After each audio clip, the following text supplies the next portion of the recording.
Hello, I'm Mark Ellen. Thanks for clicking this word in your ear, the latest of hundreds of conversations David Hepworth and I have had on this podcast we started 17 years ago, some with ourselves, others with musicians, authors, comedians, and other people we like. If you enjoy them and want to support us and keep it all coming and get extra entertainment, including the weekly quiz and a special event on your birthday, visit patreon.com/word in your ear or just like or subscribe in whatever way you prefer.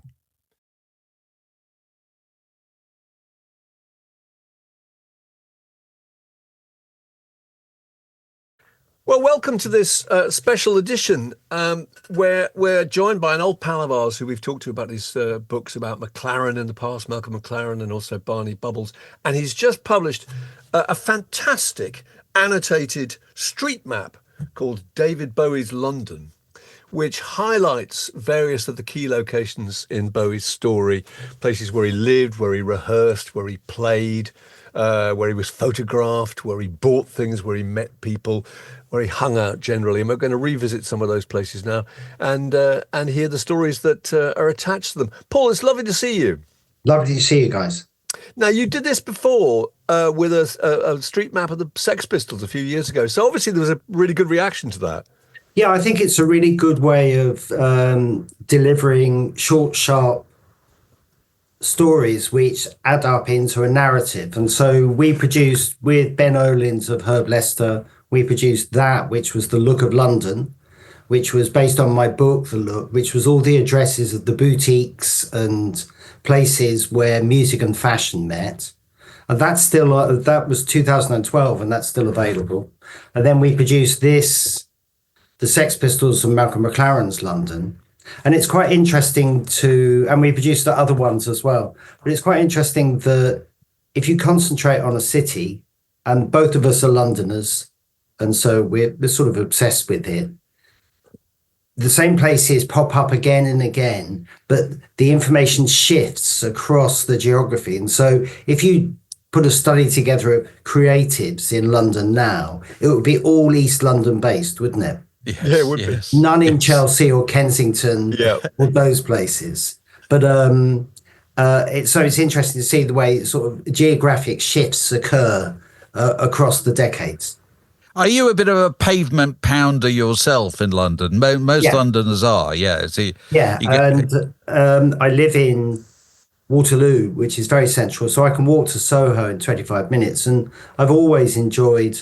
I quite like going on buses as well. You know, I quite like public transport. Absolutely, you know. Top deck of a London bus on a lovely day is the best tourist experience. Exactly, yeah, and especially with a freedom pass or whatever, you know. Yeah, stay on all day, take some sandwiches and a thermos, have a little zizz. I mean, we did do that. I was brought up in suburban Hendon, but we did do that kind of thing at the other end of the scale when we were about 11 or 12. I remember taking my dog and a few chums with a red bus Rover, and we just go around town catching buses.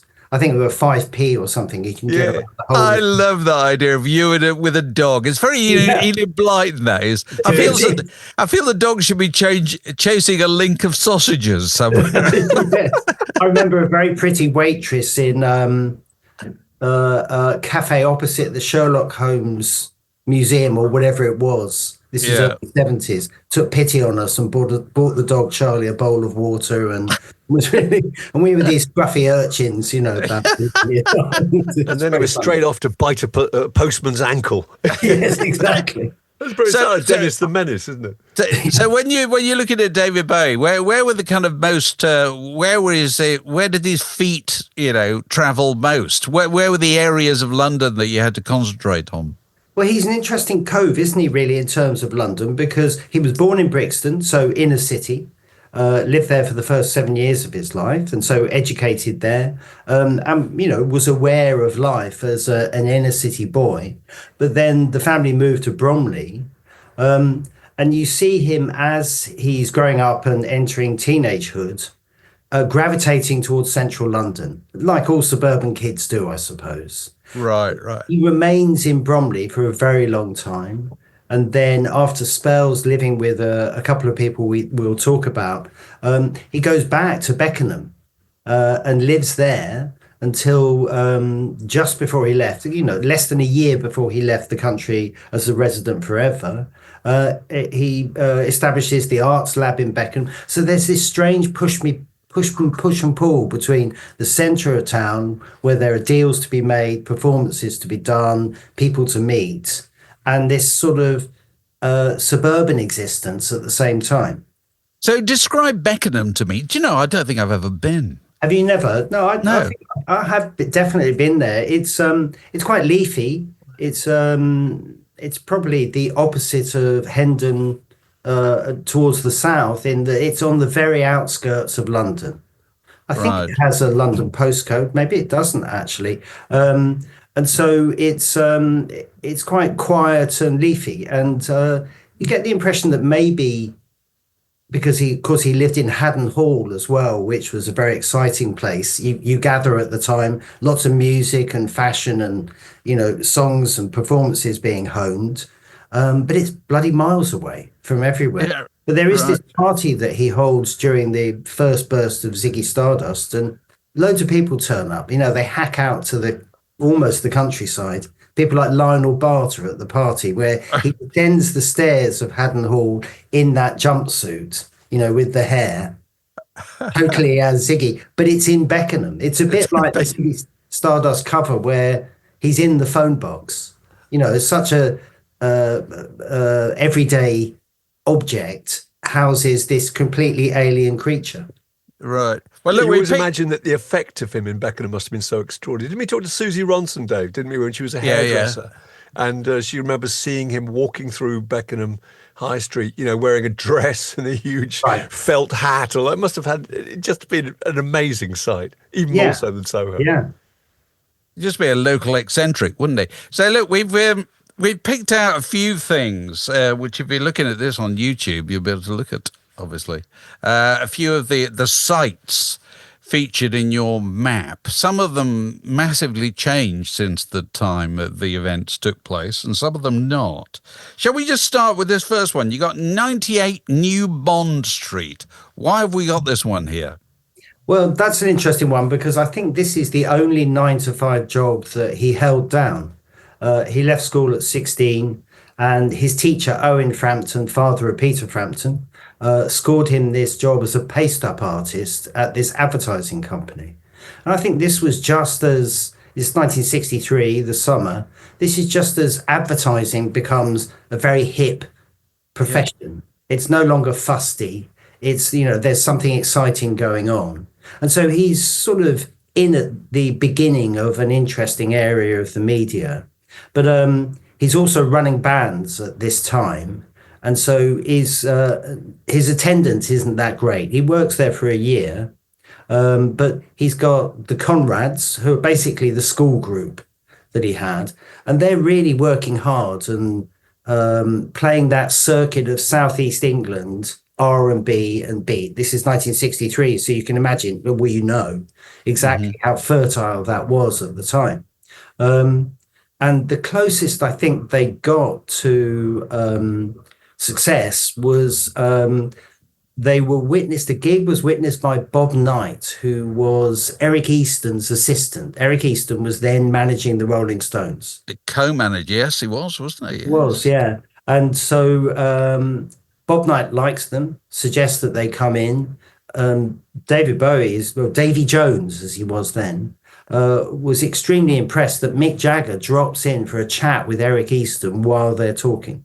Wow. And so they quite like them, but I suppose there's so many R&B bands around at that time. And so they sponsor a demo rather, for Decca, recorded at the Decca Studios in West Hampstead. It doesn't come to anything.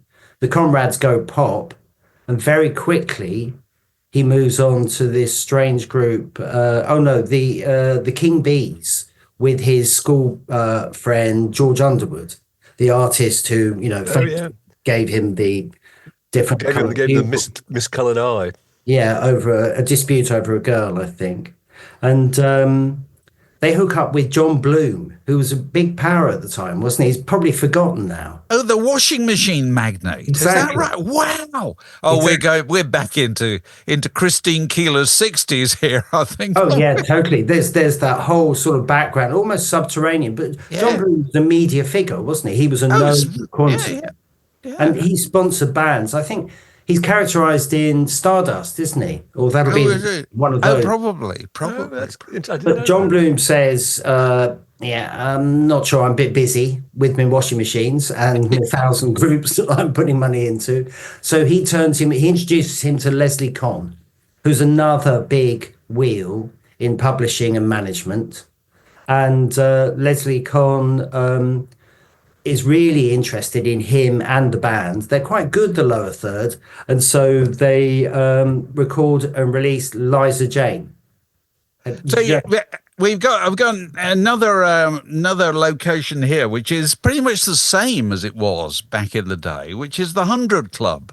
Right. Which is, go on, tell it. 100 Oxford Street, subterranean club, still Yeah. there. So It's this one would of have been the the time of the lower third, was it? He was playing there? Exactly, yes. But it's one of those venues, one of the only buildings, venues, addresses in the map that it's exactly the same as it ever was.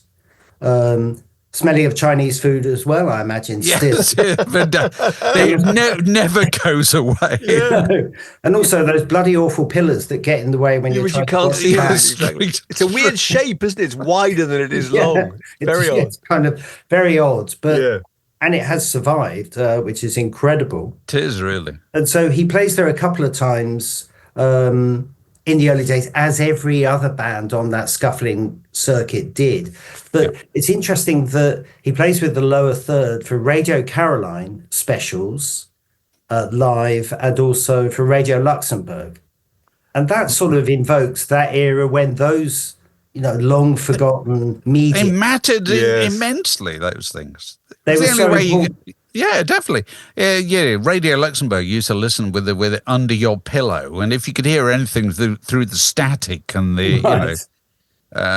the ionosphere, I think they call it. So it was a miracle. Moving on, 14.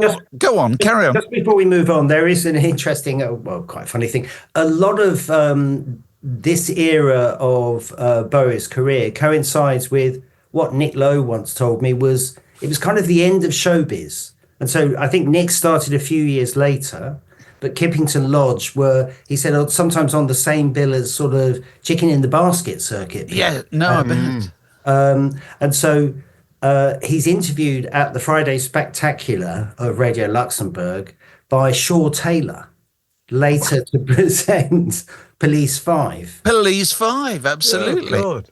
No, it's true. And I suppose that accounts for the kind of thing that seems rather anachronistic nowadays, which is he had his one foot in the kind of Anthony Newley camp, didn't he? And and 1 foot in rock and roll, because he didn't know which way it was going to go, did he? Yeah, and he's kind of hedging his bets a little bit. Of course he is. Yeah. All the way through this time, he's hedging his bets. You were just waiting to see if you could catch a trade wind. He was wasn't it? trying Just see what's going to anything. work, Yeah. Really interesting. Yeah. So we're Tell going to us- look at a picture of, Yeah, I go think on. it's La Discotheque, isn't it, in 14 Wardour Street. It's funny, we were talking about kind of 60s characters then, but this is, I think Peter Rackman is involved with this. Peter Rackman owned it, owned the club, and had his own band that played there occasionally. I could be wrong, somebody will correct me, but I think he played saxophone.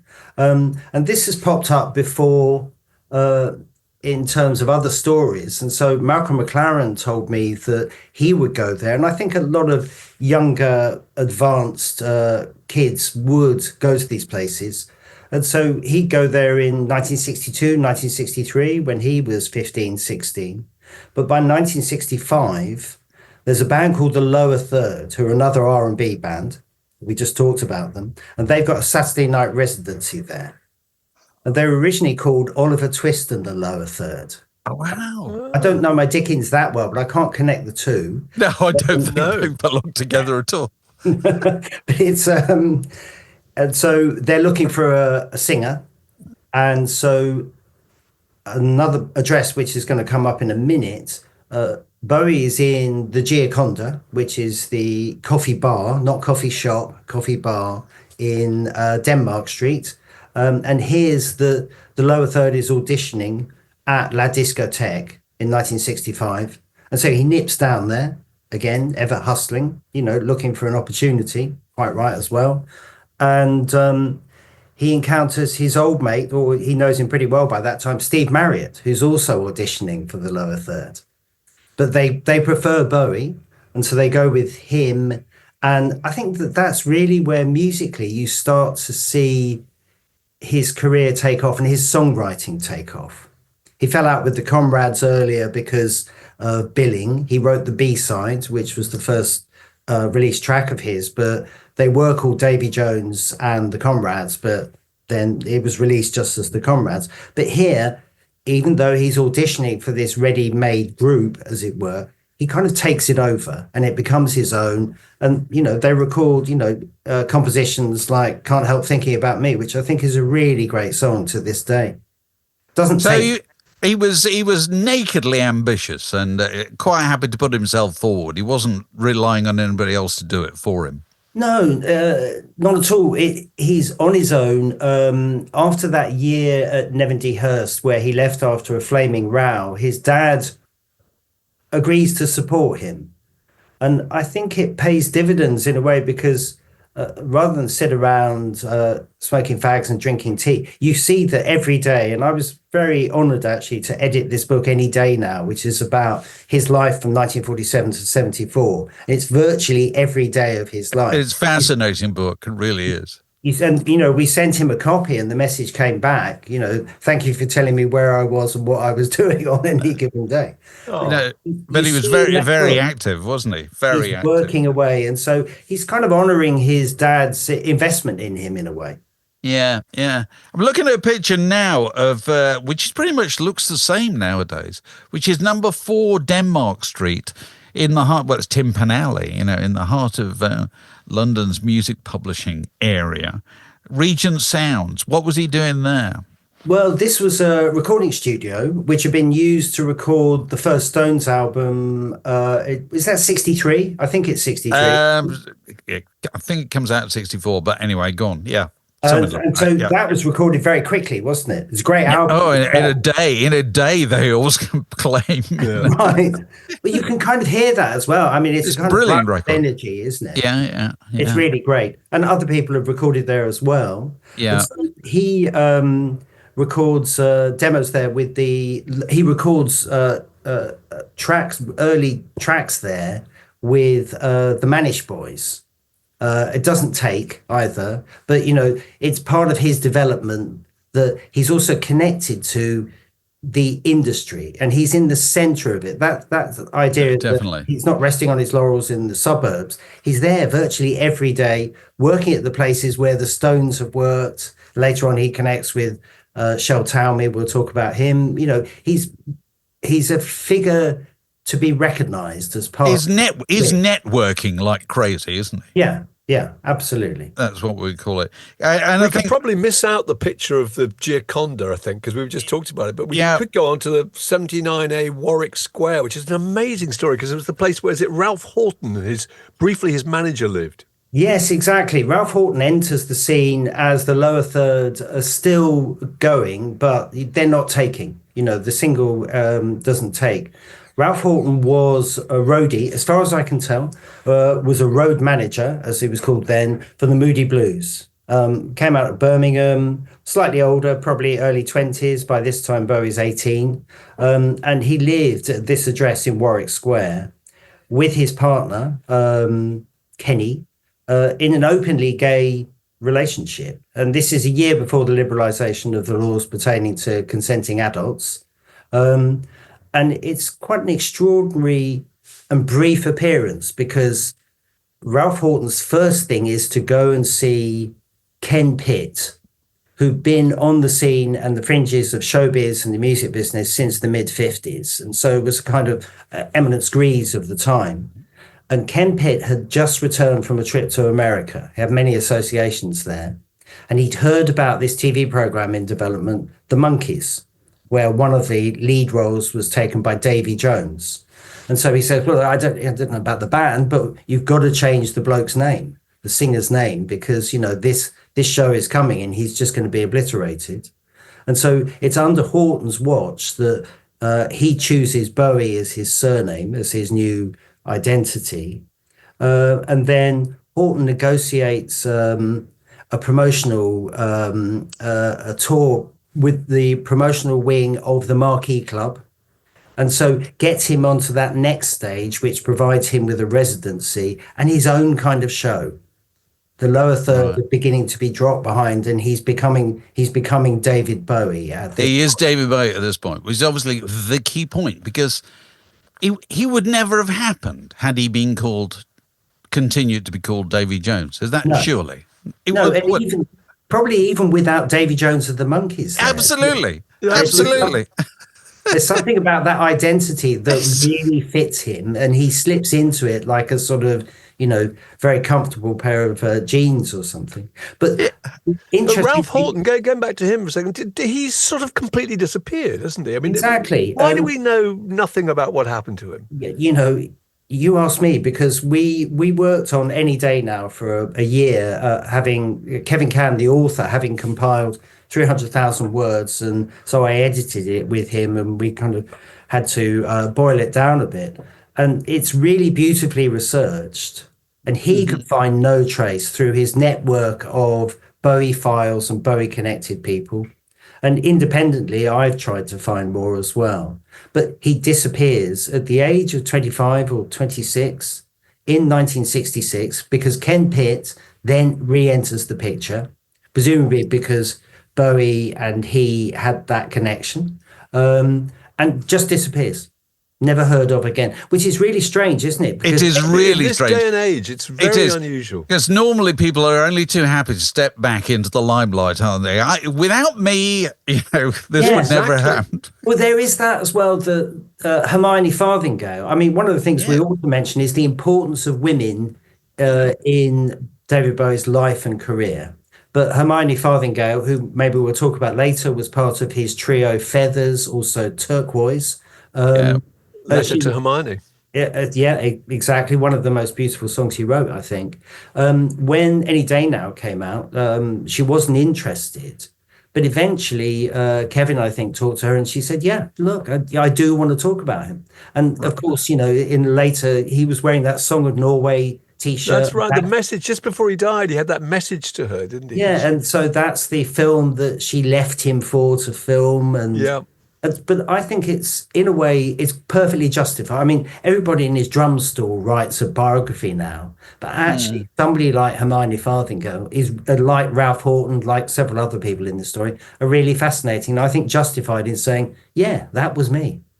So who's this woman on this next picture, which is taken in Kingly Street in Soho, just round the back of Carnaby Street? That's another address which pops up. Someday I want to overlay the maps that I've done so that certain places will pop up. And that's the place where Malcolm McLaren had his first exhibition as an art student in 1967. It's the place where Tommy Roberts had his first shop, and it's parallel with Carnaby Street, but it's slightly, you'll know it, but it's slightly off the beaten track. So Carnaby Street is open and teeming with people. Kingly Street is very narrow, very tall buildings, so quite dark, isn't it? It's Kingly Street. The pedestrians on Kingly Street are all trying to avoid the tourist on Carnaby Street by cutting through Kingly Street. That's what they do. It's proper London Kingly Street. Yes, exactly. And so maybe that's why Fiona Adam, the photographer, chose it for a photograph for Fabulous magazine. And she was due to shoot the model Jan de Souza, later to marry Johnny Gold, who opened Tramp nightclub. Right. The model Jan de Souza was wearing Courage. And so it was an outfit, for a trendy outfit for the girl readers of the magazine. And Jan de Souza turns up with what Fiona Adam later described as, I assumed it was the boyfriend. That's how she calls him. And he obviously looks really great in his clothes, no doubt from John Stephen of Carnaby Street in elephant cords, a great haircut. And so Fiona Adam said, I couldn't help but include him because he looked such a great contrast. But they're holding a violin and a flute. And Fiona Adams said, I didn't ask for that. But But it's as we talked about before, we suspect that it was him saying, look, I'll come along with you. Why don't we take these musical instruments Yeah. and they'll cause a it's bit of classic, isn't it? It's just him very, very cleverly just elbowing his way into the Yeah, spotlight that's what again. you had to do. You had and to do that. and also, if you got your picture in Fabulous magazine, even if the caption didn't say who you were, it made you famous. Yes, It yes, just did. exactly. Hundreds of thousands of people would look at that and think, "Oh, that's a hipster from that there London." That And is, if you get your face in enough places, yeah. because with the King Bees, he'd appeared on Jukebox Jury. And so, and then we've got the Society for the Prevention of Oh, Cruelty yeah, the to management, yes. Men, all that business. And so I think his cuttings file was absolutely huge, even by 1966. But the Bromley Times would be covering every week the latest episode, an Oh, adventure of really? David Bowie's life. And so Yeah. I think he was his own publicist as well. Yeah, Very there's clever. just we got some locations of studios. You've got 40 Bryanston Street, which I think is that's where Pie Studios were, weren't they? Near Marble Arch, is that right? Yes, that's right. Yeah, and he recorded some stuff with Tony Hatch, who was almost the Of course, resident producer there, the man who wrote Downtown and and the many Crossroads theme, Yeah, there Yes, you he go. did. Yeah, theme to Crossroads, and later became the sort of proto Simon Cowell, didn't he? On yes, Opportunity Knocks, he was Mr. Nasty on Opportunity Knocks. yes, he was. He was a very clever producer, and this is the period where Bowie's leaving R&B behind, and he's interested in Anthony Newley. He'd always liked him, but he's interested in expanding his repertoire. And Hatch was a great orchestrator as well, as you can tell from Downtown. Yeah, yeah. And so he produces his first album and has great amount of input into it. Another thing that I think, another aspect that the map really shows about Bowie is that he's a great collaborator. Yeah, yeah, Rarely is he working on his own, recording on his own. Even the great run of album, well, it always great runs of albums all over his career. But Ken Scott is the engineer. You can tell that they're bouncing ideas off each other. Mick Well, Ronson, that's part of his guitarist. genius, is that he always seemed to find the right people to take him to the next stage. But I guess it's that thing that it took many years, but when he Yeah. starts to hit it, it really works because he knows what not to do and what to listen to from a collaborator. yeah. Because he made a lot of mistakes, didn't he? I suppose that's the thing, Well, because yeah. he did so much. He Yeah. worked out what not to do. I've got another studio here, which is well, the studio isn't there, but the address is still there, which is 35 Portland Place, not far from the BBC. What was here? That was IBC. Shell Talmy, wasn't it? That's right. Was he Yeah, making Shel records? Talmy was one of the resident producers there, and he just produced the first 4 Who singles and really made his name. Sadly, he died a couple of weeks ago, didn't he? Shel Yes, he Talmy? did. Not Yeah. long ago. An extraordinary character as well, because he'd come in with this sort of American pizzazz and energy and sort of upset the apple cart, really. And those Who singles are really explosive, aren't they? He was Yeah, obviously yeah. very adventurous sonically and understood them and where they wanted to go. And he worked with Bowie at IBC, and the B-side was one of the sessioneers on the B-side was Jimmy Page, who played guitar for the single. But So this is all the stuff that kind of got reflected back in pin-ups, isn't it? yes, exactly. It's that sound, isn't it? It's that. It's quite interesting, isn't it? Because you think of pin-ups as actually a tribute to his failing years, his Yes. struggling Yeah. years. Yeah, these are the people who succeeded when he didn't. Yes, exactly. And I think he's quite generous in saying they really influenced me. Yeah. Got a picture of the queue outside the Marquee, the old Marquee at 90 Warder Street. So Yeah. he played there. Did he have a residency there? Is that? He had a residency there. This is after the Ralph Horton disappearance and Ken Pitt steering his career. So he has a residency there, which is beginning to shade into cabaret. slightly, and so he's talking a lot. And I think they do versions of Chim Chim Cheree, sort of Oh, wow. unexpected. Well, no, Items. that's kind of in keeping with all the Anthony Newley stuff, really, isn't it? I mean, it's a sort of It is, it's kind you're of not music hall cabaret, isn't it? But and you're not he could have gone one way or the other, couldn't he? Because if you look at that time, when are we talking about here? Late 60s, aren't we? yeah. Well, actually, 67, 66. Okay, if you got Scott Walker and people like that, Dusty Springfield, it was 1 foot in cabaret, wasn't it? Yeah, yeah. And 1 foot in pop music. That's what you did. And if the BBC signed you up to do a 6-part series, you went the showbiz route because it was really exactly. good. Yeah. And you ended up perching on a stool doing a duet with Cilla Black at the end of the program, didn't you? Well, you might be lucky to be on the Val Doonican show or something like that. Whatever. Wearing a nice jumper. It was perfectly legitimate, and this was the time, it's not far off. Richard Harris, MacArthur Park, and all that kind of thing, which you can well imagine him shading into, can't you? Well, one of the greatest things about Scott Walker, who I think was an incredibly huge late influence on Bowie, if you listen to those albums that he was making, was that Scott Walker was working with Ivor Raymond, wasn't he? Yes. Who came totally from that very straight, absolutely, orchestral world. Similarly, this is where at the Marquee, he begins to explore that world and still is failing quite a bit, but trying things out. But then later he returns to the Marquee again around the pin-ups era. With the Marian Faithfull thing, is that? Yeah, with the Floor Ziggy show. Stardust is dead.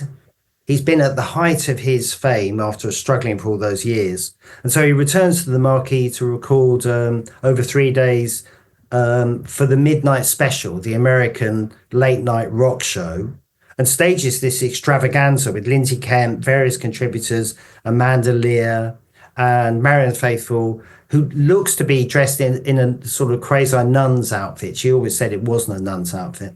And he's got these incredible clothes designed by his friend Natasha Korniloff, including this sort of net body with fake hands over the breasts. Oh, yes, of course. And in fact, I was walking past the market where the Marquee was the other day in Wardour Street, and they've got a giant blow up of that on the window of the restaurant now. Oh, really? So everybody's plugging into, Quite rightly. They've got rid of all the places, but and they've all been replaced by restaurants, which all have murals paying tribute to what they obliterated. Some David Bowie item on the menu or a cocktail. Yeah, there's the lower third coffee shop, isn't there? Yes. In, Denmark Street.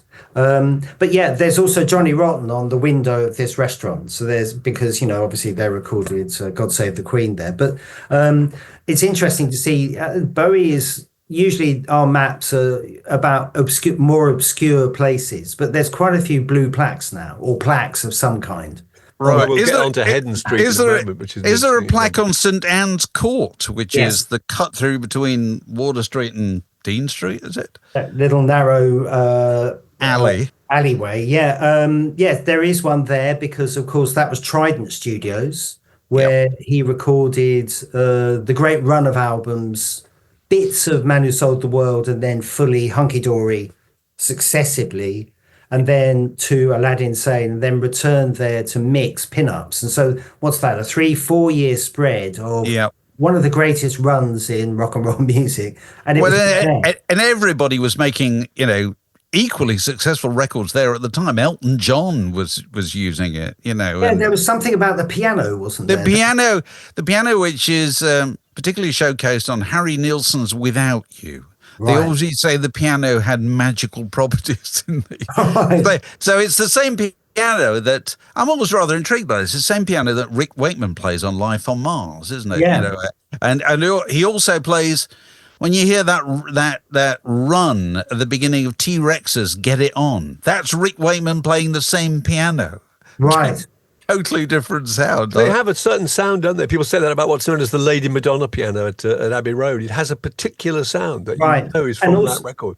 And also that space offers I'm no sonic expert, but it offers a unique and a coherent sound across those albums. As he's developing from The Man Who Sold the World through to Aladdin Sane and then Pin-Ups, Yeah. it's responsive to it in some way. You'll need a sonic expert to talk it through, but I think it gave him consistency so that for those of us that maybe got into him around the time of Ziggy Stardust, you could then go back to Hunky Dory and then anticipate, well, Aladdin saying it's going to say it's all of a piece. That's what I'm trying to say.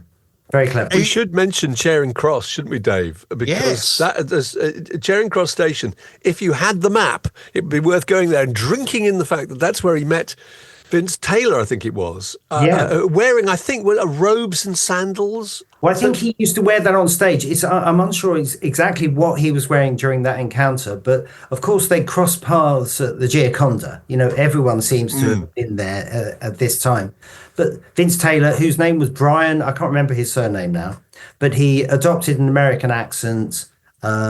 He came out of the Two Eyes, didn't he, in the late 50s? He was right, yes. That gang. He was sort of Elvis, not light, actually. He was quite a heavy guy, but he wore black leathers, had great dyed black or naturally black hair, and was taken up by the French, who responded very much to this moody persona. Mm-hmm. And so he lived in Paris for a while and was quite successful, and then became an acid casualty quite early on. And so Bowie had bumped into him in various places, but in the later 60s, came across him leaving the underground opposite Charing Cross Station on that pavement there, which is quite a busy intersection, isn't it? It's on the corner of Trafalgar Square. Oh, right, yes, towards St. Martin's in the Fields, isn't it? Yeah, go on. Exactly. And so Vince Taylor says, hey, look, I've got something to show you, and lays out a map, unlike mine. It'd be quite good to reproduce it, actually, on the floor, on the pavement, and said, look, this is where UFOs are going to land quite soon. So just be aware. That's such a one person in London who'd be quite interested in that. Yes. Most people would have just kept walking. I like to feel that Guy Pilar would have been there at the time drawing it. Exactly. Nick Cohen annotating it. Yes, exactly. Yes, a light bulb goes off in Bowie's head. That's right. Yeah, it's one of the light bulbs, isn't it? That when he's thinking of, he comes across Iggy and the Stooges. Who are failing at that time, but it's sort of Vince Taylor, Iggy, what can we do? The Leper Messiah. He sang the band, which is what Vince Taylor was up to constantly at gigs. He'd walk off and break up the band, and so it leads into that whole myth origin story of Ziggy Stardust. Yeah, one of the locations in London that people are most familiar with, associated with Bowie, is Heddon Street, which is just tucked away behind Regent Street, which is tell us about that. Well, it's a little narrow dogleg, isn't it? Yeah. And the photographer Brian Harris had a studio upstairs there above K West, or maybe next to K West, the Furriers, was shooting the portraits which appear on the inner of Ziggy Stardust. Those black and white, quite tightly cropped. Oh, right, okay. I think were amazing. And also the cover, and came up with this idea of how did it come about? Was it raining? Took him downstairs. He's got the jumpsuit on, the hair's looking great, boots on, and puts him inside the phone box outside K West and shoots down that alleyway. And as I said earlier, there is this alien presence in this totally everyday scene down a short street off Regent Street. But we were at our event a couple of weeks ago. Somebody pointed out that the phone box is still there. And we were like perplexed. It's like, well, it's not really. He went, well, it's actually round the corner. So they moved it. This is the extraordinary thing. So people they kind of desecrate these things, then really regret it. It's like the K West sign went, and I think has it come back now? I can't remember. There's a place called K West. There's a kind of coffee bar or something called K West. To go back to the picture, it is amazing, isn't it? It's so atmospheric, that picture. and done with no stylist.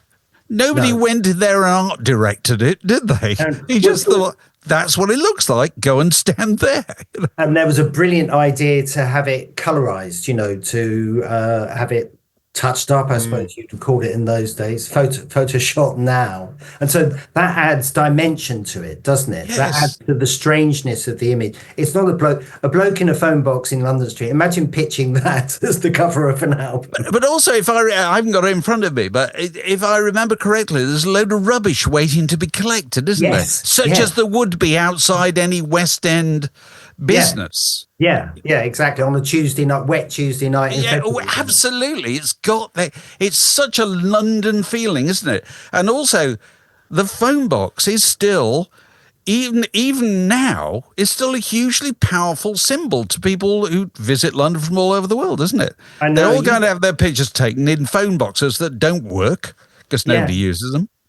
But you think, there must be, they must have a few, but just stick a phone box outside. You'd think you might as well just put one back and just pretend it was never taken away, because people would love it. I mean, I can't see why that would be any different from the people who go to Abbey Road to the zebra crossing. There would be tons of people there. They'd be making loads of money out of it. Yeah. We should mention the 43 King Street, which was originally Middle Earth, wasn't it? Where he performed as, I think, a mime artist as part of, what was it? Kind of like an 8-hour show. It was an 8-hour show, benefit show, because every show was a benefit then, wasn't it? Yes, I wonder whether they ever got paid any of these people. But I think also, they probably didn't make much money for the beneficiary either. Actually, Yes. it was $5 bob to get in. Probably, there wouldn't be a huge amount of cash left at the end of the evening, I would have thought.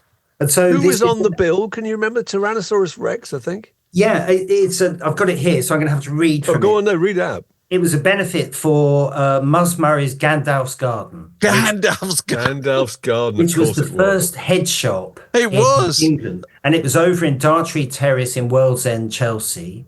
Right. Mus is still around. He's an extremely nice bloke. And it also had a magazine. It was a very interesting place. Macrobiotic food. Yes, if you wanted pulses, that was the place to go. Yeah. Probably the only place to go. Actually. Yes, it probably was. But on the bill that night, it was compared by... Take a while. Who? John Peel. Yes, was it Peel? Must have been Peel. Naturally. Tyrannosaurus Rex and Gandalf's Garden. Unless I'm entirely mistaken.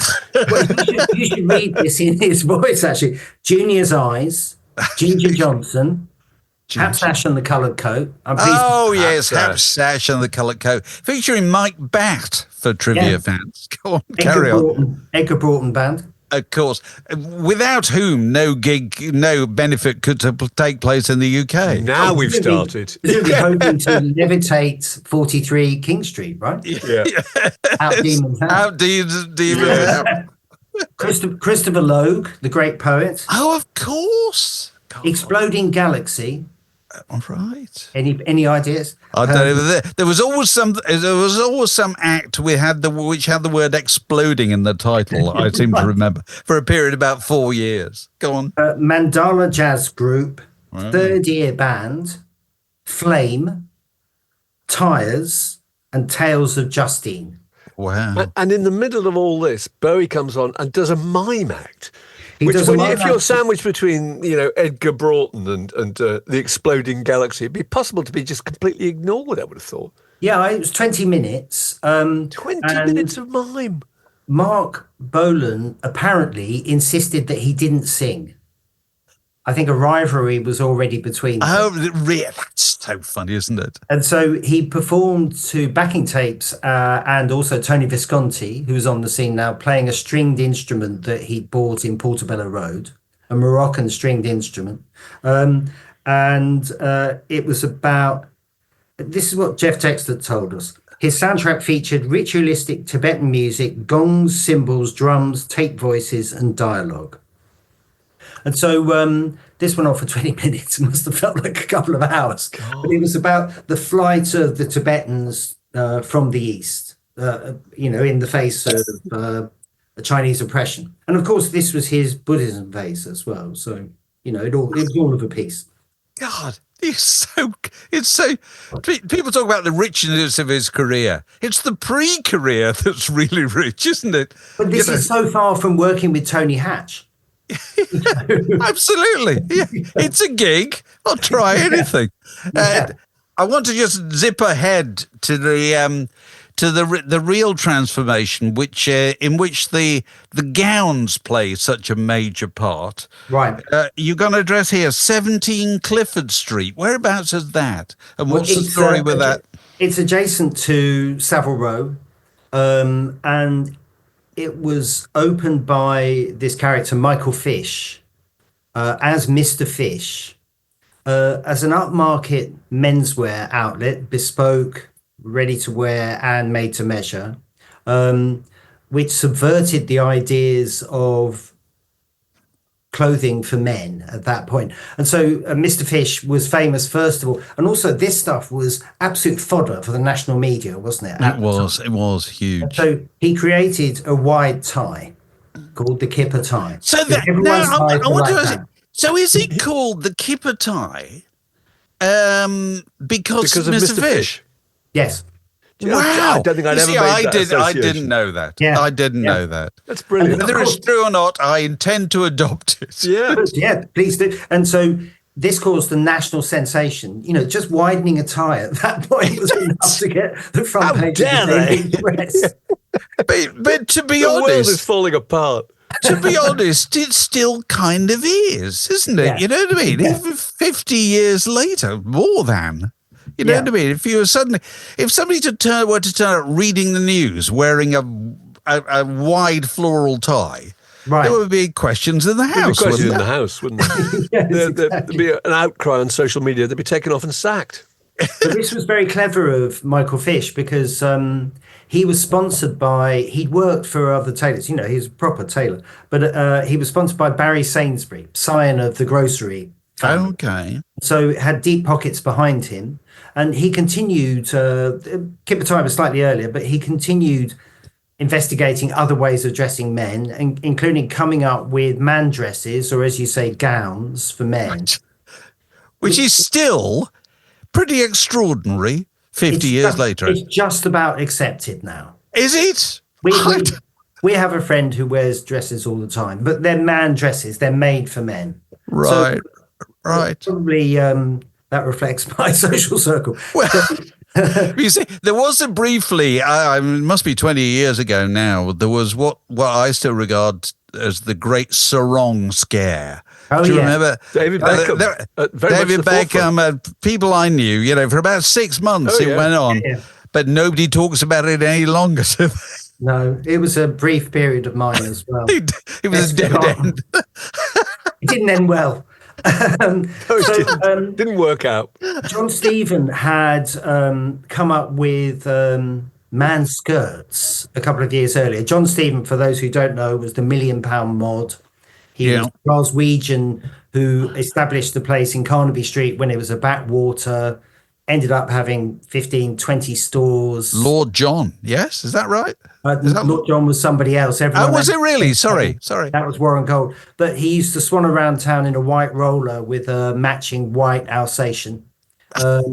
He was quite a character. But he came up with man skirts. And I found these in some cuttings file as well, you know, Rex or whatever. And of course, they made the front pages. And there are these blokes in bowler hats, pinstripe jackets, collars, ties. And they've got these very straight Skirts. black skirts on, Wonderful. with knobbly knees and socks pulled up to their knees. Not a bad look, really, but it doesn't really work. Whereas I think the Mr. Fish dresses work in that they're such extravagant creations and they're so well tailored that they add something else to it. And I think, again, you know, we ought to give our props to Angie Bowie because entered David Bowie's life by this time, 1969, 1970, and was encouraging him in outre behavior and forms of visual expression. You would need support from your wife, wouldn't you, to adopt again? I've got an idea. Your I've got wife a saying new you look. are going out wearing that. That's right. I think she probably made him. You know. Yeah, I think she did. Jeff McCormack, later War and Peace, the backing vocalist on his Diamond Dogs tour, and I think he's on Young Americans. He'd known him for ages, since they were kids, and he worked for Mr. Fish, so there was a connection there. I see. And so, of course, one of the dresses, there were two. One is velvet, sort of medieval gown, and the other is a drill cotton greyish number, much more utilitarian, but still quite extraordinary. But of course, he wears the medieval velvet one on the cover of The Man Who Sold the World. But And then packed it to go to America, didn't he? It played a very important part of that whole trip to America, where he would turn up at parties wearing the man dress. Exactly, yeah. Man Who Sold the World, he was signed to Mercury, the American label, and so it was released before it was released here. And so they hurriedly put together a promotional tour for him, but they couldn't get a license for him to perform live. And so you can tell that he made that choice. I'm going to take those two dresses and I'm going to get them from New York to LA, and people will notice me and understand. And of course, it worked. I mean, absolutely worked. It did work. He did have a gun pulled on him in Houston. He claims he did. Although we only have his word for that. Let's assume it's true. It should have happened. When they got to LA, John Mendelsohn, who took part in our thing, was the Rolling Stone journalist who accompanied him and had a camera. Not many people had cameras unless you were a photographer. No, absolutely. So he took these great photographs of him in situ in San Francisco and LA.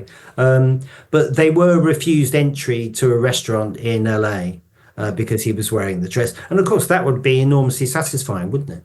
I suppose so. It's an extraordinary period, that 2 weeks, but that's the kind of end of his obscurity, isn't it, really, that visit to the United States? I mean, he makes Hunky Dory later that year. That comes out, doesn't do anything. But then the following year, it's Ziggy Stardust, and it's fame all the way, isn't it, from then on? Yes, exactly. And you can see that all of these ideas we talked about, probably from 62 with the Comrades through to 1970, 71, have been fermenting away.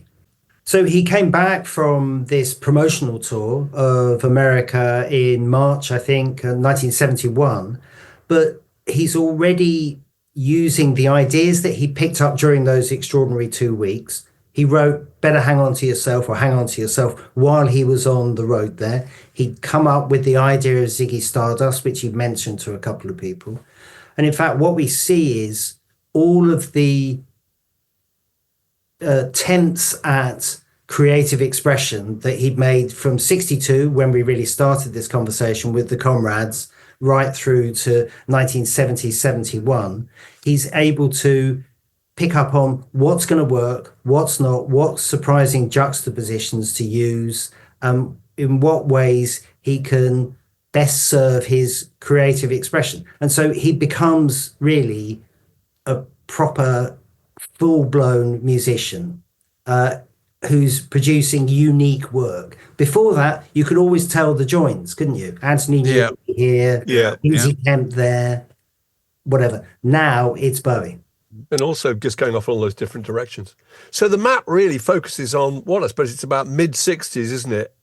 To about 71 is the main core of it. It does, but there are other addresses that kind of flip back. And so, because remember that he left England in April 1974, never to live here again.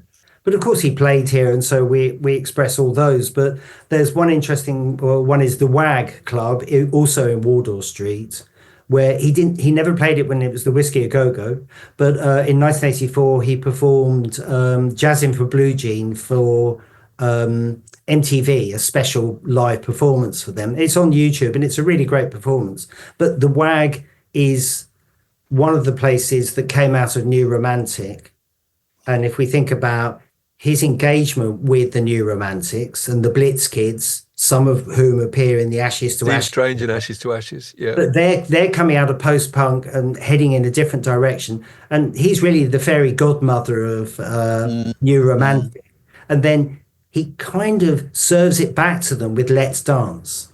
And so one of the things about the map, I think, is that it shows that forever London was in his veins and that he could turn what was a very London thing into an international, event. Mm.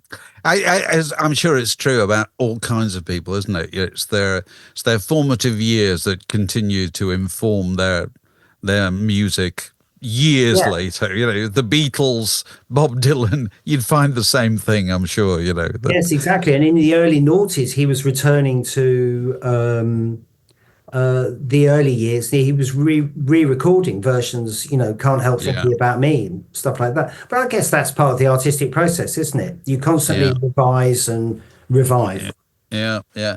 Well, look, it's a fascinating map which people can get hold of, and we'll provide the link how you can get hold of them and how you can get hold of it, and you can retrace those steps.